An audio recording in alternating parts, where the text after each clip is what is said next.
Being here. I get the pleasure of being able to share some insights after everybody had a wonderful lunch. And first off, I'd like to thank the hosts of this, specifically for me. Christina and Gary were very instrumental for me being here today. And of course, Jonathan and everybody that made this possible. So let's give them a round of applause, especially the staff, to the AV team. Literally, their names start with A and V, Anthony and Vincent. So thank you guys for being here today. I really appreciate good support staff. I host a number of events, I speak at a number of events, and I can see firsthand how much energy goes into this today. So I appreciate all the work that goes into this. Today I'm going to share with you several insights that I've gathered over 3 decades. And typically I'm sharing these type of insights on how to build lasting value over the course of a couple hours. And today we have 45 minutes together.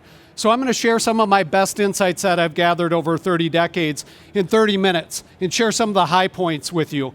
But my goal is to always have a dialogue. That's what I love to do best. That's why I love workshops and just having the conversation. But with today's format, I'm going to get through some of my prepared thoughts, and then I would love to have a conversation with you in the remaining third of our time today. So as we're going through the slides, think about some of the things that are top of mind and what comes to mind for you. Because I do this and I share my content for one reason, and that's because if I can change and provide an aha moment to one founder and to help them create a valuable business, that's a massive win. But today I've got a big, hairy, audacious goal. I'm hoping all of you will be able to take away at least one nugget of information and to make our time together valuable for you and the investment that you're making with us here today. So as I get started, I'm typically talking with founders and entrepreneurs, and I just wanted to get a read of the room since I can't see everybody's name tags. Can I just get a hand up of anybody who's founders, entrepreneurs in the room? Awesome. Oh, wow, super cool, excellent. I love ecosystem builders. I'm an entrepreneur and an ecosystem builder. I understand how people wear several hats. So if you're not a founder today, you're going to hear me speaking to you as a founder. So please put on the hat of a founder today, because if you're working with founders and entrepreneurs, this is going to be your opportunity to sit in their seat for a little bit and to think about the things that they're going through. And then you can turn around and encourage them and to help them think about the things that they can be doing to create long-lasting value. And so, why am I here? I'm here because creating value is important to me, and it started at a young age. At the age of 4, I started a lemonade stand because of my grandfather, who owned a drive-in theater. And I was always curious why I could charge 10 cents versus 5 cents for lemonade, or collecting baseball cards. Why was one card worth something different? And so valuation has always been an absolute fascination point for me my entire life. But this came to a crescendo a number of years ago, because I grew up in the world of finance, doing spreadsheets and calculations and learning discounted cash flow models and how to think about everything as a calculation. But I had a realization when I was on the manufacturing floor of a tile maker and watching that tile being made and seeing them roll out the raw clay and letting it dry, and to take that clay and to glaze it and to put it in the kilns and to feel that heat. And the people that were there showing up today are artists, and they believe and love what they do. And the visionary behind that business, she is all in. She's been creating this business for 25 years, and she knows what she wants to do long term. And that's when I realized that is where value is being created. In that day-to-day, that's what's causing value, is the people that are showing up, the innovation, the vision of the founder and where this business is going. It's not because of the multiple or the spreadsheet calculations. And so that's what we're going to unpack here today. And this topic is extremely important. It's important today, right now, no matter where somebody is at. Why, as founders, do we wake up and show up every day to do what we do? For me, it boils down to one word, and that's value. I want to create value for myself, for my employees, for my family, for my community, and to provide that impact. And that's why creating value is important to think about day to day into everything that you're doing as founders to build and to grow. Because most people only think about this topic as valuation as when it comes time to raise money or to issue stock options or to work towards an exit. That's when people think about this topic of valuation. And I would like to change that narrative and to help people realize that they are showing up every day to create value for themselves. And that's why this topic is really important today, because we need to start realizing the real things that drive and create value in our business, because those are the things that can help us build not only valuable businesses, but valuable lives. Because that's what's important to our vendors, our customers, our employees, to our families, our community. Think about this. If you had an opportunity to go to work for one of two companies, and they're pretty much equal except for one thing. One company was not articulating their value, and you had no idea of the value of the business or where they're going. And the other business, you knew to be valuable, and they articulated their value, and they had a vision for where you're going. Where would you go? You'd go where everybody else would go. You're going to go work for the valuable business. So understanding value and articulating value unlocks value today, because you can share with your employees and your stakeholders where you're at and where you're going as founders, and that unlocks value. Because guess who's willing to work for stock? Who's going to provide better terms as a vendor? Who's going to support you in the community? You're going to get that when you have an understanding of value and that they can join with you in helping create that value. And it's going to relate on more capital on better terms and better vendor relationships and better relationships with employees. So value today matters a lot. Now, valuation is a really big word. It took me over 1,000 hours of studying for 3 exams to get the Chartered Financial Analyst designation. It took me quite a bit of time to, realize and learn through my whole career on how valuation is actually done within a spreadsheet. But valuation by itself is a really simple concept. It's simply the value today. What the view of the value today is what that asset can produce over time. Now, the majority of time is being looked at in terms of cash. So what can that business produce in terms of cash over time? So as founders, all what you need to understand is that the valuation is simply the value today is the view of what something is going to build and to create over time. You could even think about this in terms of buying a car. You buy a vehicle or anything like that. Everything you buy as an asset has some utility. It may produce cash over time, or you may derive some benefits from it. But as a business, you're thinking about this in terms of building and driving cash. And so this topic is really important to me because through my career in finance, I've seen a number of entrepreneurs that have been taken advantage of, left a lot of value on the table because they don't understand all the value. And I saw this firsthand when I spent the first decade plus of my career in investment banking. And it was very transactional. And one day I was working to take a company public, but it was an IPO in a company I didn't believe in.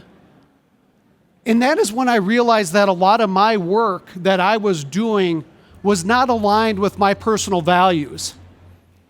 And that's why I went out and started having conversations with people about a vision I had to create an investment fund that was aligned with founders, that would help them on the journey, that would solve this thing that we call the capital gap, where businesses can't get all the money that they need because it falls into the gap of what's available from the banks and what they might be able to get from what people would think about Shark Tank, but angel investors and VCs. And there's a large gap out there. I think it's well over 90% of our companies, especially the companies on Main Street, that fall in this gap. They can't get all the money that they need to build and to hire the people, to invest in the marketing plan, to go and to build. And so I started sharing that vision with people and started gathering insights and bringing people together to be able to make this vision a reality. And in March of 2017, I had the same perils that most, if not all, founders face. I was into the project over 30 months, had not been paid. We put our own money in, built up our team to go raise our first fund as an asset manager. And I hit a wall. My mom was several years into declining health with dementia and required 24-hour care. It was the anniversary of my father's passing, and my vision was not becoming a reality. And I labeled it a mistake. And even worse, I labeled myself as a failure. And it was the lowest point that I have ever had in my life. But I'm here today because I saw a way through. I was reading the Daily Stoic at the time. I started to realize that I needed to take care of my mental and physical well-being and started to work on the things that build value and rebuild vital energy for myself. And that's when I leaned hard into my vision. Because my vision, even though I had labeled it a mistake, it was the one thing I was realizing that was starting to attract people that were helping me out to create this reality. And I leaned into it hard. Several months later, we had a board meeting for Hill Capital Corporation. Basically a board meeting to take a vote and to make a decision to dissolve the entity and to shut it down, after we all put hundreds of thousands of dollars of our own money at play and to get this thing going off the ground. Because while I had 72 investors lined up at the time and a lot of money, I still failed to hit the mark. And it was a failure. But I went to my board, my founding shareholders, and I shared with them the vision that we had long term and reminded ourselves why we started this project in the first place. And I shared with them some of the insights and the things that were working. And I said, if you'll stick with me another 12 months, I believe we've got this. And thankfully I did. And they supported me. And I went and continued. And we successfully launched Hill Capital Corporation in 2018. And today we have now invested in 16 transactions for $12.6 million. And today that vision is much more expansive. It's about investing in over 500 businesses by the year 2040 to prove that we can invest in innovators that are on Main Street, that are most times are defying the Silicon Valley script, that have wonderful growth opportunities, but that will fall into this capital gap, and that we can provide a new solution that can help founders build and to grow. And that's when I realized the power of vision. To see you through the difficult times, the challenges. And that's what was really important for me.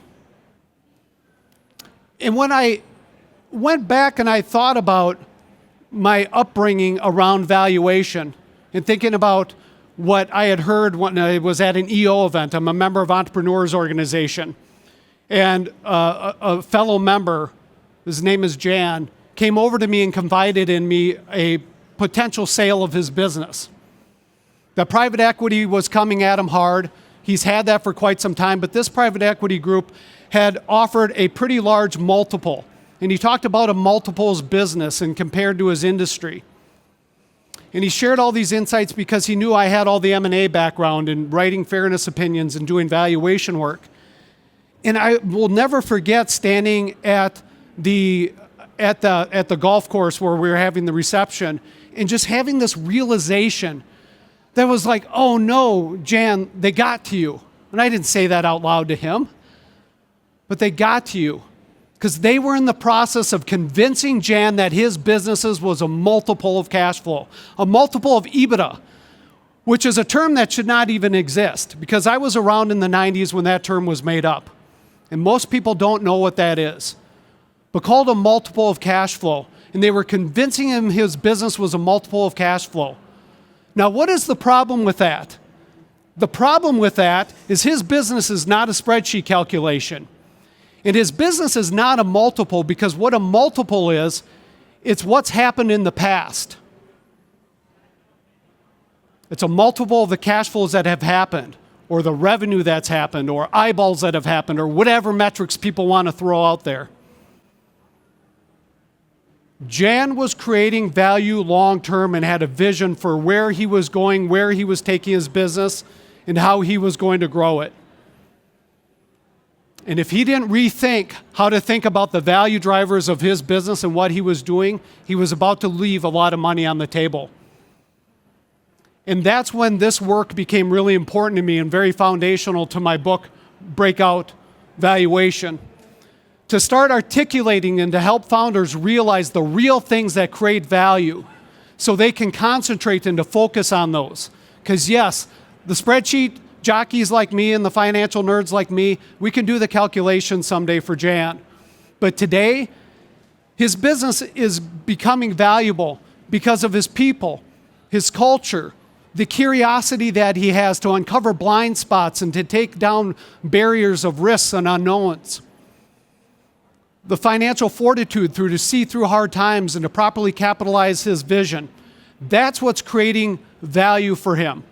And that's why you can create value today in what you're doing. Because when you start to realize and to understand where value is being driven in your business, you can realize that. You can realize that by articulating value, sharing with employees where the business is going, help them understand that they're part of something valuable today that's going to be more valuable over time. Vendors are more eager and will provide better terms for companies that are valuable. And so I want to share with you that you can unlock value today by understanding what the value drivers are and how you can achieve them today.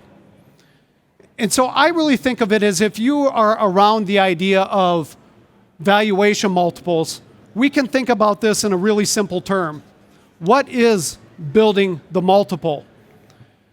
And we'll talk about how to unpack this. And I'm going to share with you 3 frameworks today that you're going to be able to get some takeaways on building this value. And we're going to put it into 3 buckets so you've got some actionable takeaways. It's all about mindset, design, and vision. It begins with you and it ends with you. It begins with your mindset and it's going to end with your vision. Because Breakout, and what we're going to do together today for the next few minutes, is talk about how you can get a breakout valuation, because this is all a mindset of abundance. And so, design, it flipped too fast. There we go. There we go. Sorry about that. So mindset is all about how you show up and how you think about things. It was where I was coming out in March of 2017 at the lowest point I've ever been in my life, where I frankly didn't want to live.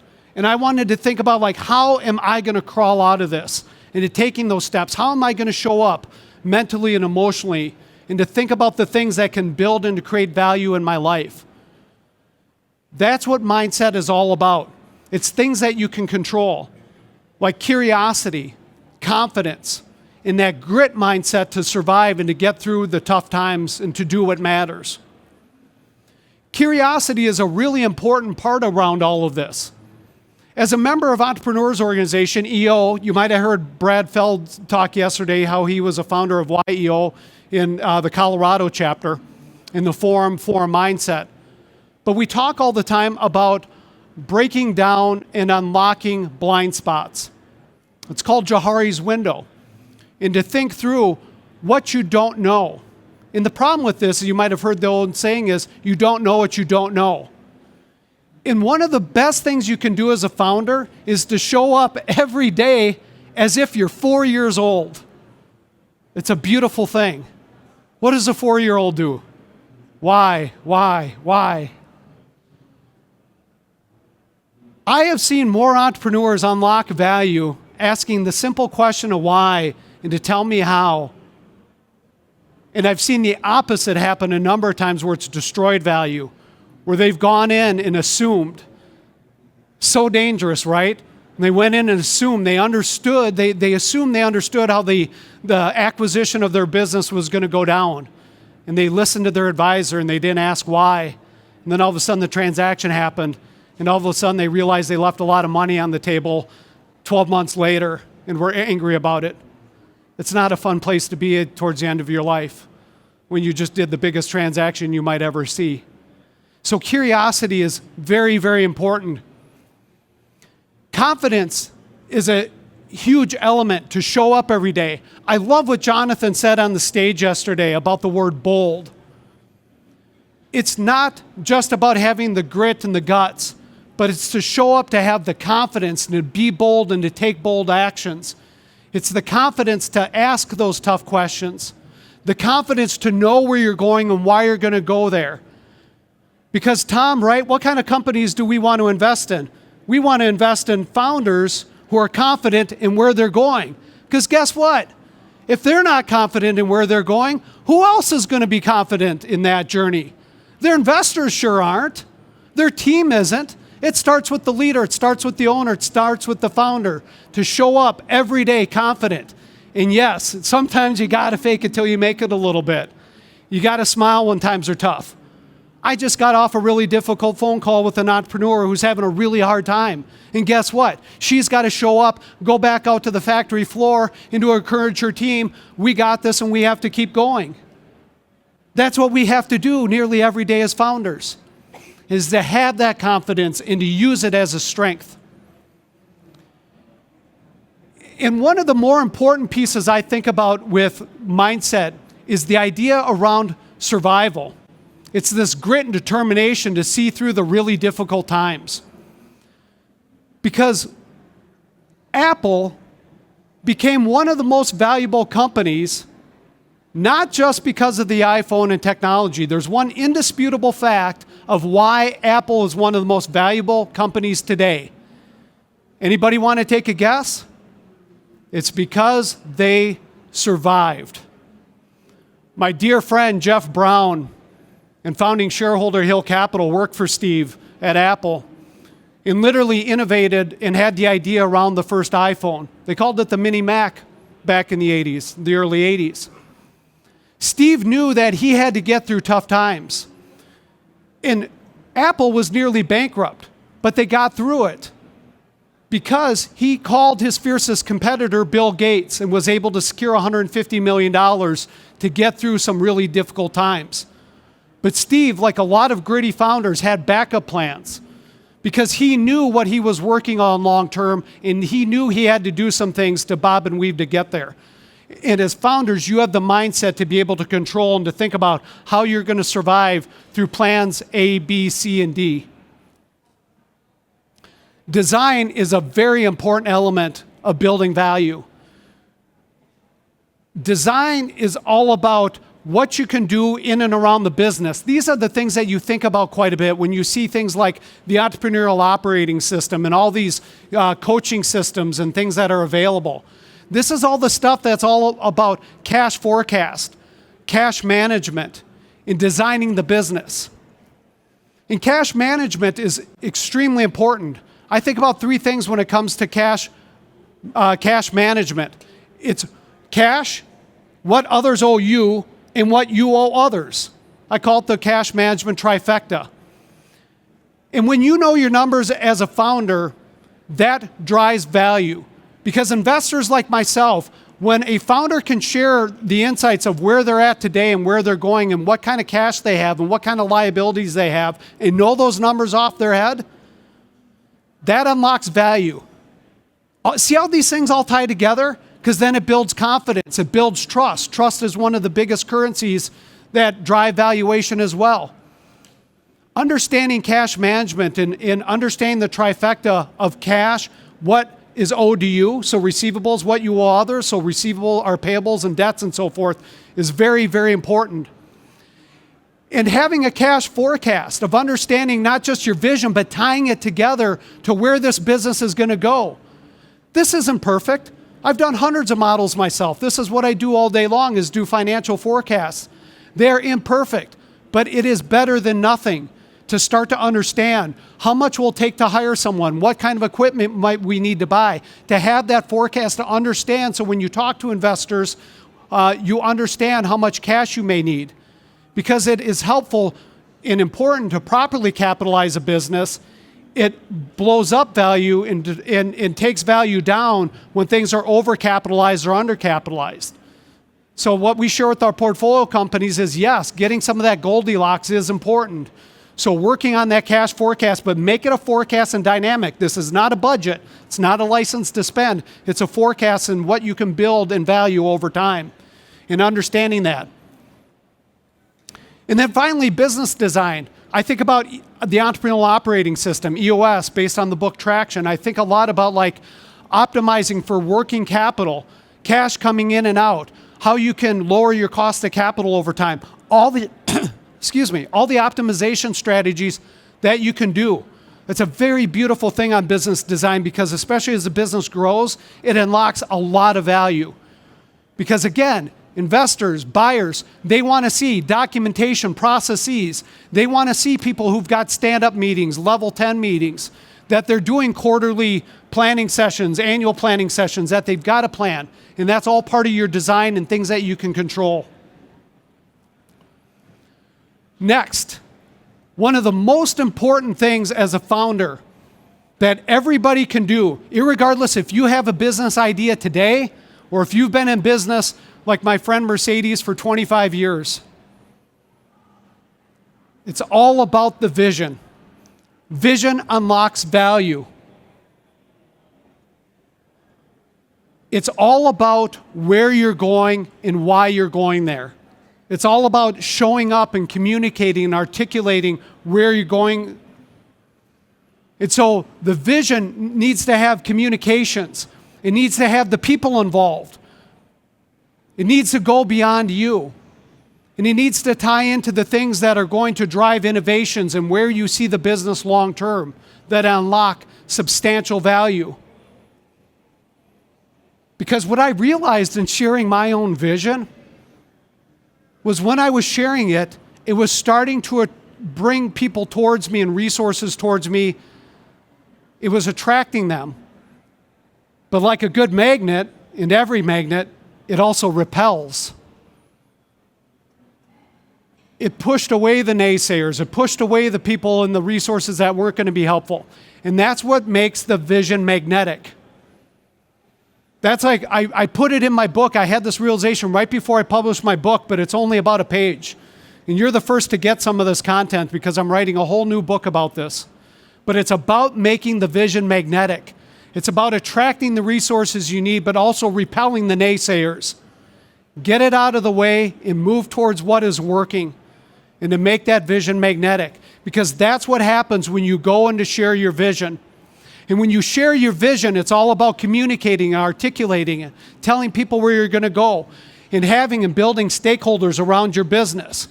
Because it's super important for your team, your people, your culture. You have to communicate where you're going and why you're going there, and how you see them being part of this. Because guess what? Then it compounds. Then you've got the people on your team who are talking about where is that business going? Why is it going? They're attracting better employees. They're getting better terms with your vendors. They're helping attract capital and even potentially buyers of the business someday. The people and the culture in your team is super important, and vision is the thing that ties all these things together. That's a massive driver of value. I talk about 19 value drivers in my book, but I'm here to tell you one really, really matters because it ties it all together. It's all about vision and making a magnetic vision, because when you share it boldly, that's when you start attracting the things that will help make that vision a reality And yes, you can get paid for that reality. And so let's flip a couple of these things on its head. There's a lot of things that kill value, and I've already mentioned several of them. I'm going to talk about that in a second. Valuation through the founder's view. Let's talk about this through the lens of the founder, his magnetic vision, and being able to articulate where a business is going to go. Let's rewind to where I started. What's the valuation, or what's the definition of valuation? It's a view today on what an asset can produce over time. It's a view today on what that asset can produce over time through primarily cash and other benefits. There you go. Whose view? The founder's view. It's the owner's view. That's who owns that view. It's up to the owner and the founder to articulate that view. That's how value is created. Only they can truly articulate where business is going. Only I can truly articulate why and how Hill Capital is going to invest in over 500 businesses, and why we're going to have billions of dollars of impact in communities throughout the United States. Only I can truly articulate that. That starts with me. And yes, my team can get on board, but that view starts with the founder. And that's what achieves a lot of value. It's your vision to share and to share it boldly. And that's what Breakout Valuation is all about. It's all about getting paid today on what that business can do in the future. So understand the drivers, understand what your business is worth, and to articulate that. And that's what unlocks valuation and makes it usable and approachable, and to the advantage of founders and entrepreneurs. As we start to wrap up and have a conversation and dialogue that's super important to me to see what's top of mind for all of you, I do want to touch upon the things that kill value. And I've shared a number of them with you already. But what I've seen value killed, I've seen so many founders that have a vision where they're going, but they never tell anybody. They can hardly even tell me as an investor. They leave all that value on the table because they can't get out there and talk about what they're doing. Or they have, even worse, no clear vision of what they're doing and why they're doing it. There's no value there. What kills value is a lack of systems, documented processes.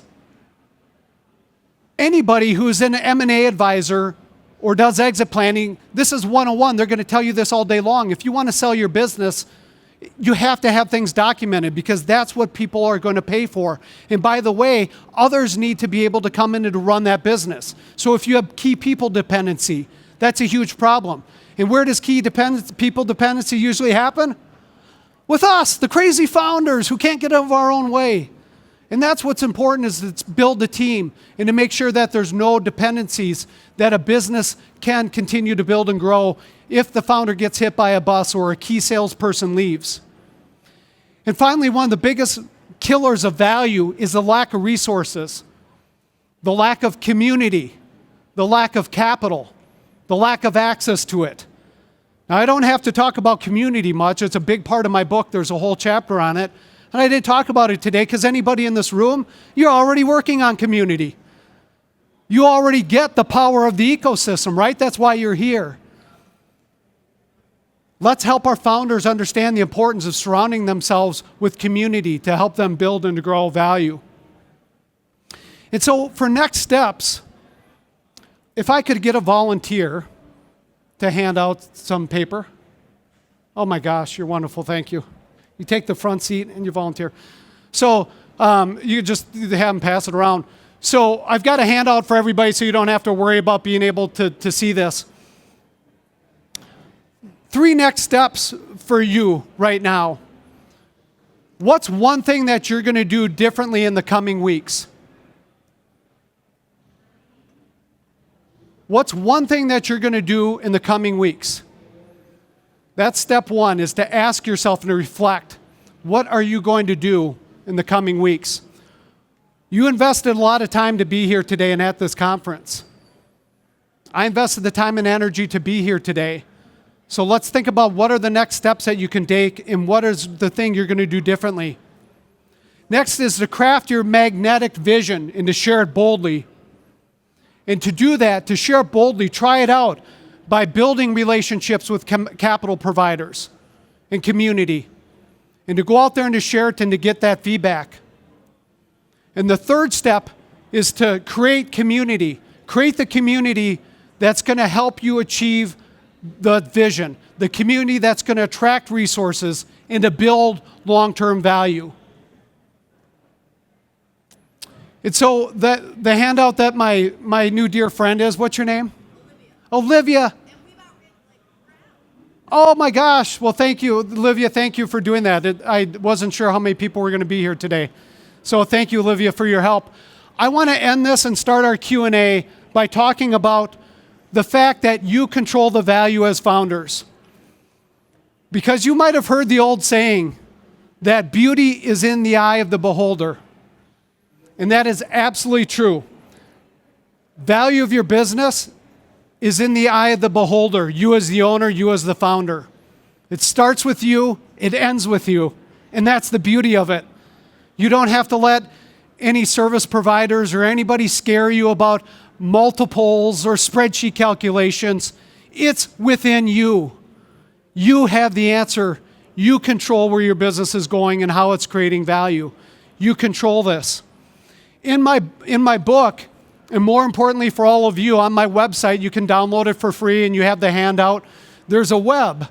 And you can start to rank yourself on where you feel like you are in terms of confidence, in vision, and business design, and capital strategy. And you can start to rank where you are. And most importantly, do it over time so you build muscle and you can think about how you're building value over time. Because you don't need to perfect any one of these things. But what you do need to do is recognize them, to work through them, and to be able to uncover blind spots to be able to build that value. And so with that, those are the prepared remarks that I wanted to share with you today. And as I mentioned, it's really important. I'd love to have a dialogue. So I would love to hear from anyone what you're going to do differently in the coming weeks, or maybe questions that you have based on the content that I shared here today.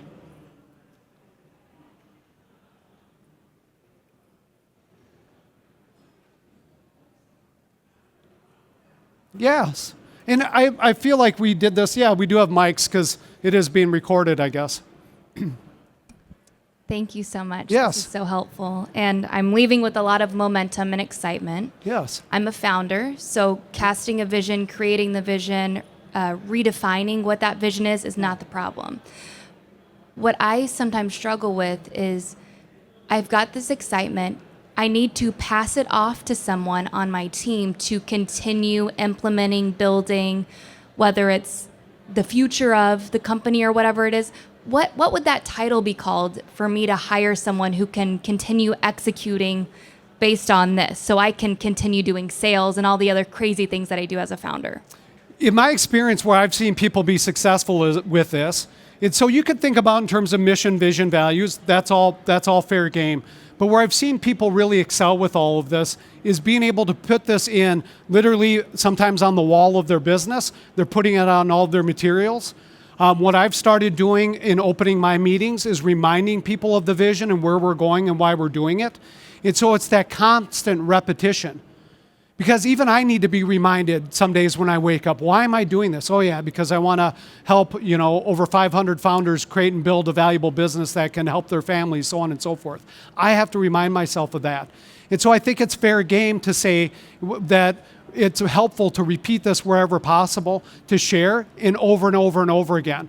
Because that's the trick in my experience. I don't feel like I'm all that good with HR. I have a hard time drumming up a team and all that type of stuff, and it's really difficult.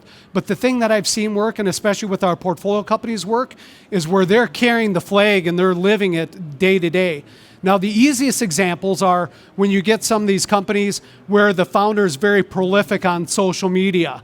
And they're at events like this, and they'll take a selfie and be like, I'm here sharing my vision of creating the next best app and da-da-da-da-da. Like, that's really easy, and I think they've got an easier time because they're sharing it so much, and it's so public, but not everybody can be extroverted like that.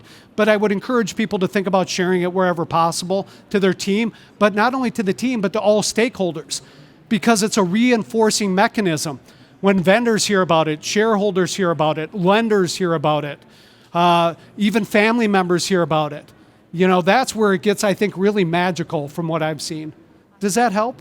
Yes, so I'm hearing that Awesome. it's part of the culture. It's not just hey, once a week on your check-in calls on a Wednesday. It's just constant. Constant. Let's remind each other where we're going because we're in the mud all the time. Yeah. The day-to-day stinks. Like if any one moment I wake up, I'm like, why am I doing this? I should go get a job serving coffee at Starbucks because it sounds way funner some days. But we do this because we know what we want to do long term. That's what I think about. Yeah. Great. Thank you. Awesome. Thank you. Thank you for your question. By the way, what's your name? Macy. Macy, thank you for asking the first question. There you go, Macy. Thank you so much. Yeah, thank you. I appreciate when people engage. Yes, there's a question back here, it looks like. Does it screw it up on the mic if I walk around? Nope, I'm good. Okay. I wanted to do this earlier, but I didn't want to screw up the audio. Thank you, Patrick, Yeah. for making this contribution. It's huge.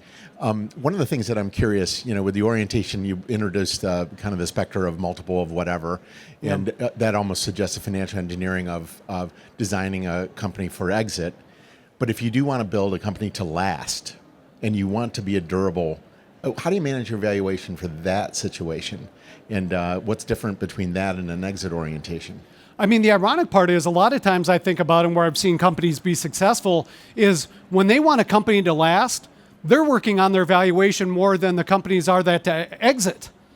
They are literally month to month updating what the valuation of the business is, because a lot of them are either ESOPs. For people that don't know, that's an employee-owned company, a legal entity in the United States.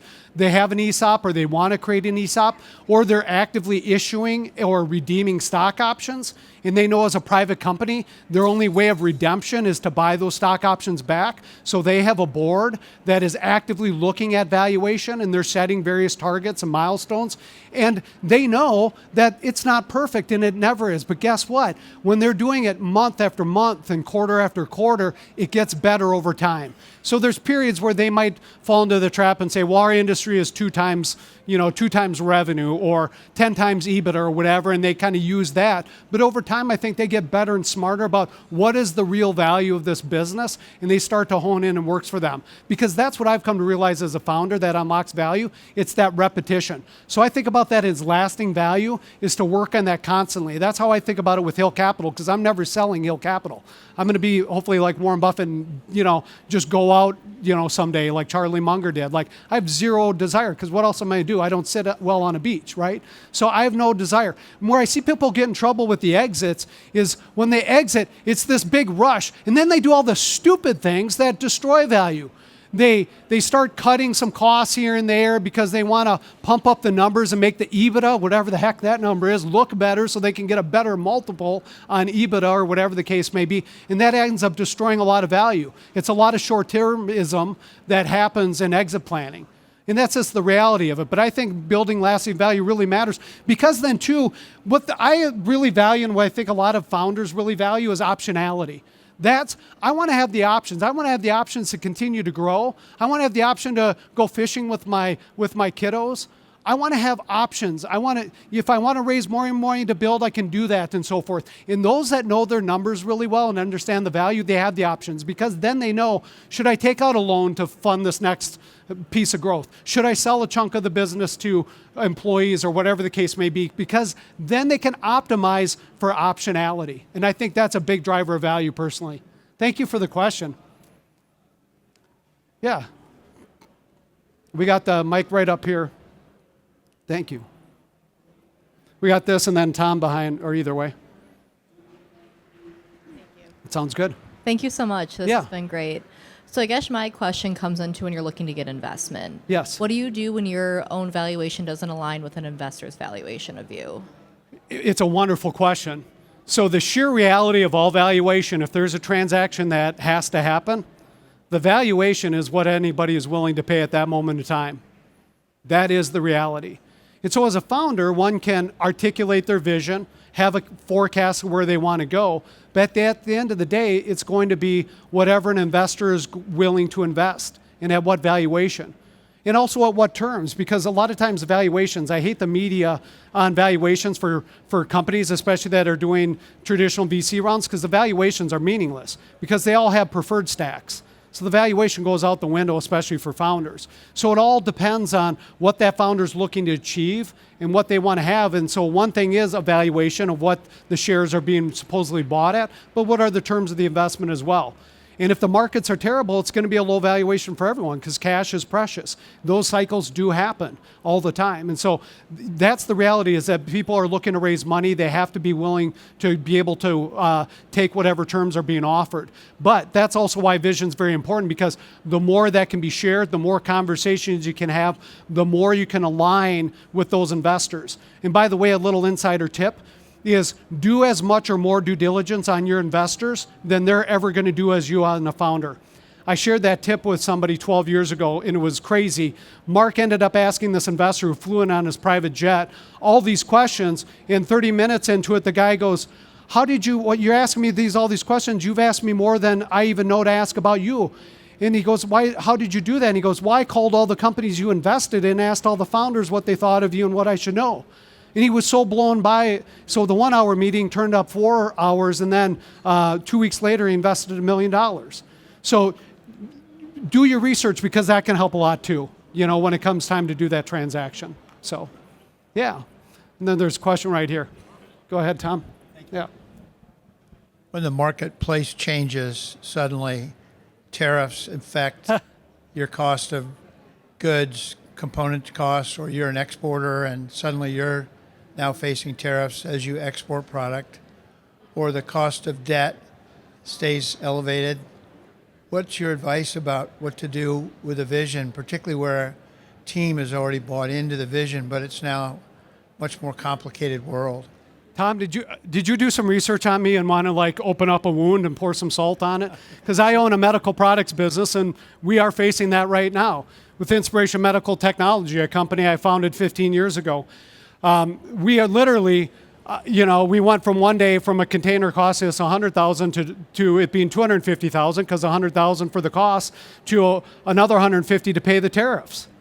Right? It doesn't make sense and all that. And so value can get destroyed quickly from all these macro issues that we don't know, we can't plan for, we don't know what a government's going to do at any point in time. But that's where I think the vision is the saving grace, because we know what we're building long-term with Inspiration Medical Technology. We do know our debt situation and money that we have to repay in the terms of that. And we know the wiggle room that we could have, so we can go back. So we, in that business, happen to buy another business, and we have a seller note on that business. And we were able to go back with them and say, look, all these things have happened and would you be willing to work with us on this? Because you can earn more money on this if you're willing to extend your seller note. And they were. So there are options through all of these things, and that's how I think about it, is when somebody has a vision of what they're building long term, they can handle those punches to the gut and the mud in the face. Because there are times when a business could technically be worth a negative number. It could be worth nothing, if not negative, because it has too much debt or whatever the case may be. And these things do happen, but we have to show up day to day, because I'll tell you, in what we've seen, and I've seen firsthand, and I love the example in my hometown of Minneapolis of 3M. 3M was bankrupt and nearly bankrupt many times over 100 years ago. And the founder started providing shares with people and telling people what they wanted to build and grow. And it turned out to be an exceptionally awesome company that's extremely valuable. But they were able to get through those tough times. But to bob and weave is how I think about it, Tom. But yeah, we get punched in the gut a lot, don't we? So we just have to get through it. And recognize that value can be negative sometimes. So I think we're close on time. How are we doing? So we're at 1:50. Do we have time for one more? If not, what I'll share with you, this is my contact information. Do we have time for one more? I just want to make sure we're respectful of the next speaker. Hi, thanks very much for the talk. Yeah. So when you said you worked on your mindset in 2017, Yes. just wondered what specifically you did to try and improve your mindset. Yeah, thank you. So, wow, that can and should be a talk that's a few hours by itself, but I'll give you a couple punchlines. It's right when The Daily Stoic came out by Ryan Holiday. The book changed my life. March 19th is a passage I'll never forget. It mentioned a gentleman by the name of Anthony DeMello. Changed my life. I read a lot of DeMello's work. I've gone in to read a lot of Stoic philosophy. And I also, when the pandemic hit, I read The 5 a.m. Club by Robin Sharma and Can't Hurt Me by David Goggins. And I was like, I have no effing excuse. And I started getting up at 5 a.m. every day, working out, running, and all this stuff that I was 40 pounds heavier then, by the way. I started doing all that stuff, but that's when it started to unlock for me, is reading a lot of these books and realizing, in listening to all these podcasts, I've been a large consumer of podcasts, but I now understand why Tim Ferriss and everybody asks, like, their common question is, what is your morning routine? Like, the morning routine alone has been hugely helpful. A lot of my forum mates in EO, they're big into Miracle Morning, but it's all the kind of the same flavor, the same stuff. Work on mind, body, soul. You know, work on something that interests you that's outside of work. Work on your soul. So if you're religious, it's quite obvious, or how you think about spirituality. And then work on your body, get that physical activity. But that was a huge unlock for me that absolutely saved my life. So thanks for asking. Yes. Yeah, Miracle Morning. Boy, there was a lot there, wasn't there? Miracle Morning, and then 5 a.m. Club. They're very similar. 5 a.m. Club was an unlock for me. I'd read Miracle Morning. It didn't do anything for me, but 5 a.m. Club did. Can't Hurt Me by David Goggins. That is the publisher of his book is who published mine. One of the craziest books I've ever read. He's got other books as well, but, and then The Daily Stoic and Ryan Holiday, but all of Ryan Holiday's books are amazing. Obstacle is the Way, one of my favorites. The Answer is Within You. I'm sure there's other people. The Answer is You, the other one. But anyways, all those are wonderful. And by the way, I love to stay in touch. If you need anything here today I mentioned, just email me. Kind of like Brad Feld said yesterday, email me. I may not get back immediately, but I will email you back. Ask me a question. I'm happy to help. I'm happy to share a list of books, or if something didn't, if you need other things. Resources are on our website, and then LinkedIn. I love connecting with people. But if you do LinkedIn, just shoot me a note. We met here and stuff like that, because I get a ton of spam on LinkedIn. But if you are here today, I want to know that, and I do want to stay connected and help you however I can. So thank you, everyone, for being here today. Thank you.